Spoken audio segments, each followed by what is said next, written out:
പഴവർഗ്ഗങ്ങളിൽ നിന്നും മദ്യം ഉൽപ്പാദിപ്പിക്കാനുള്ള സർക്കാർ തീരുമാനം എരുതിയിൽ എണ്ണ ഒഴിക്കുന്നതിന് തുല്യമാണെന്ന് KCBC മദ്യവിരുദ്ധ സമിതി ആരോപിച്ചു.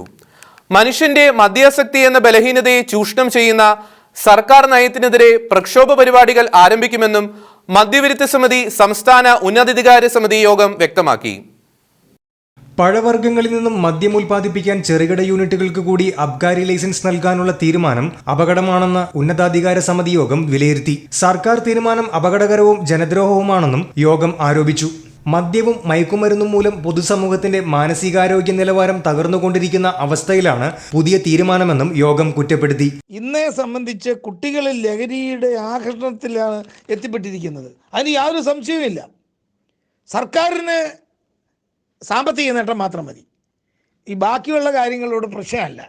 ഇങ്ങനെ മുന്നോട്ട് പോവുകയാണെങ്കിൽ നമുക്കറിയാം, കേരളം മദ്യത്തിൽ മയങ്ങിക്കൊണ്ടിരിക്കുകയാണ്. ഭരണഘടന അനുസരിച്ച് അതിൻ്റെ അനുച്ഛേദത്തിൽ ലഹരി പദാർത്ഥങ്ങളുടെ മയക്കുമരുന്നുകളുടെ ഉപയോഗം തടയണമെന്ന് തന്നെയാണ് രേഖപ്പെടുത്തിയിരിക്കുന്നത്. ഇതിനൊന്നും ആരും വില കൽപ്പിക്കാറില്ല.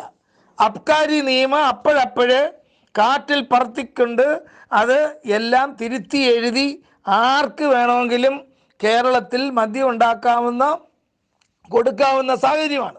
ഇടതുമുന്നണി പ്രകടന പത്രികയിൽ അവതരിപ്പിച്ച മദ്യവർജന നയമാണോ ഇതെന്ന് സർക്കാർ വ്യക്തമാക്കണമെന്നും സമിതി ആവശ്യപ്പെട്ടു. സർക്കാർ നീക്കത്തിനെതിരെ മദ്യവിരുദ്ധ പ്രസ്ഥാനങ്ങളെയും സംഘടനകളെയും സംഘടിപ്പിച്ച് പ്രക്ഷോഭം ആരംഭിക്കുമെന്നും സമിതി മുന്നറിയിപ്പ് നൽകി. നവംബർ 7-ന് എറണാകുളത്ത് പ്രക്ഷോഭ പരിപാടികൾക്ക് തുടക്കം കുറിക്കുമെന്നും സമിതി വ്യക്തമാക്കി.